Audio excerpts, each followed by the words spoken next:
Hi everybody, it's me, Melissa from Balloon in a Box Canada, and in today's video I'm going to be showing you how I make the top piece that goes on top of my yard stakes. So to get started, you're going to need to decide what you're going to put on the top of your yard stake. For today, I've actually chosen to use this cute happy face guy with the rainbow hair Qualitex bubble. And you'll notice that when you take it out of the package, I just took it out and then I decided, you know what, I'm going to make a video so you guys can see. When you take it out of the package, it actually comes with this little moisture pack. You don't need that anymore for anything.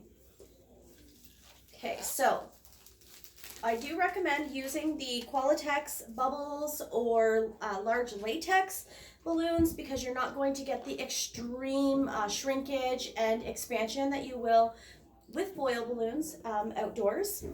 But I will have another video coming up shortly on ideas of what you can do to use foil balloons and make them look good and last longer in another video.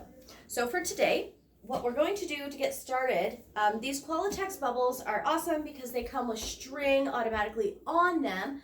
That's great if you're doing helium because then you don't have to really tie a string on, you can just tie a weight and you're good to go. But when we're doing an air-filled yard stake, you actually want to cut that string off. So I've just gone up to where the string is connected as high as I can and cut that off. Don't need this anymore. You can use it for, I don't know what, future project of some type. Okay, so in the Qualitex bubble, you'll notice on the one side there is a black line. That's actually where you insert your inflator, is underneath that black line. And then you just go to town. This is going to take a little while.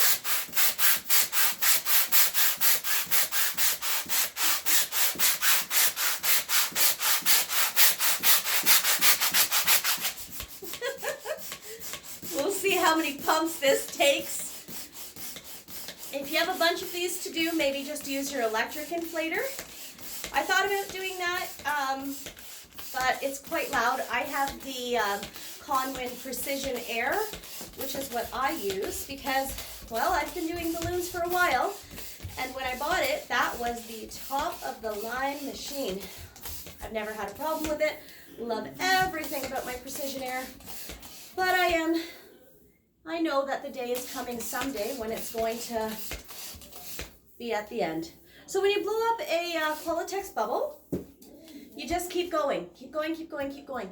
You might think that, like with the foil, you need to have the wrinkles around the outside, but you don't. The bubbles, that's what the whole moisture pack thing is all about. It actually keeps the, whatever, I believe it's just a stretchy plastic. It's a stretchy balloon plastic. The moisture pack actually keeps it so that it's nice and pliable so that you can blow it up. Keep going until there's no wrinkles along the seam, okay? So you've got your top balloon. I'm just going to set that aside for a second. Now, what I've done on my Precision Air ahead of time was I made up some quads.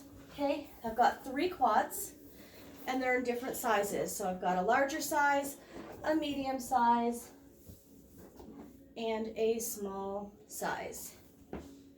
What I'm going to do is I've got a 260. I actually start at the, not the nozzle end, I start at the tail end because as you work, you can just kind of pull the air out. Or you can, go ahead and take the air out ahead of time. So I'm literally just wrapping this around a few times and I'm going to tie the 260 onto the largest quad.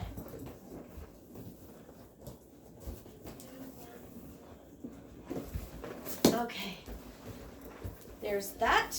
I'm getting some super crazy static hair because I forgot to put it in a pony, but that's okay. So I've got my quad tied on to a 260, yeah? That's my large quad. Then I'm going to take my medium. I really like doing a spiral pattern, so I just try to make sure that the balloons are where they need to be. Okay, so just put them so that each color is touching each color. I'm pushing down on the quad and I'm pulling up on the balloon simultaneously. And then I'm going to take this balloon and I'm going to figure 8 it around a couple times. Okay? So now I've got 2 quads on a 260. I'm going to take my small one. Again, I don't want to just put it wherever. I try to make the colors be touching. You really want that so you get a nice pattern. Okay, so if you wanted a zipper pattern, you could go back the other way and then carry on that way. But because I'm only doing 3 rows, I want them in a nice spiral pattern. So again, I'm pushing down on the quad, I'm pulling up on the 260, and I'm just going to figure 8 around a couple of these balloons. And then that will be what our top balloon will sit on. Now I actually have quite a bit of leftover 260s, so what I'm going to do is I'm actually just going to take a nozzle from one of these balloons. I'm going to tie the 260 into it. Okay? Then I can take my scissors and cut, so I still have a nice piece of 260. I'm just going to set this piece off to the side so we can come back to our happy face guy. Okay, so I've got my happy face guy. What I'm going to do with him now is I've got my 260, so kind of in the center of the 260. I'm going to go up close to the end.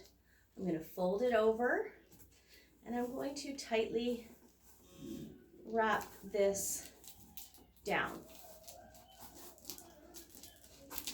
Okay, I'm just wrapping it as tight as I can. So I've got 260 on each side. Then I'm going to bend it, pinching that bend. I'm going to tie these 2 pieces of 260 as tight as I can get them without obviously ripping that balloon. And I'm going to tie it again. I tie it 2 or 3 times just to get a nice strong knot. So you get this. Okay. Now I'm going to take this bit with this bit. Don't put it this way. If you put this on top, it's just going to look weird, like how it gets fatter at the bottom. It should actually be skinnier towards the pole, in my opinion. I mean, you do what you like, but that's just what I think looks good, is wider at the top and smaller towards the pole. So now I've got my 260 pieces. I'm going to bring it to the middle, pulling those pieces out down into the second row, and I'm just choosing a balloon, wrapping it around on one side. Same thing, pulling that other 260, choosing a balloon, wrapping it around on the other side. And then from here, you can just kind of figure 8 through wherever until you run out of room. I do tie the 2 ends together. Okay, so I make them as short as I can, really, and then I tie them together. You could also just leave them long, tie them together, and then wrap it in. Doesn't matter, it's whatever works for you.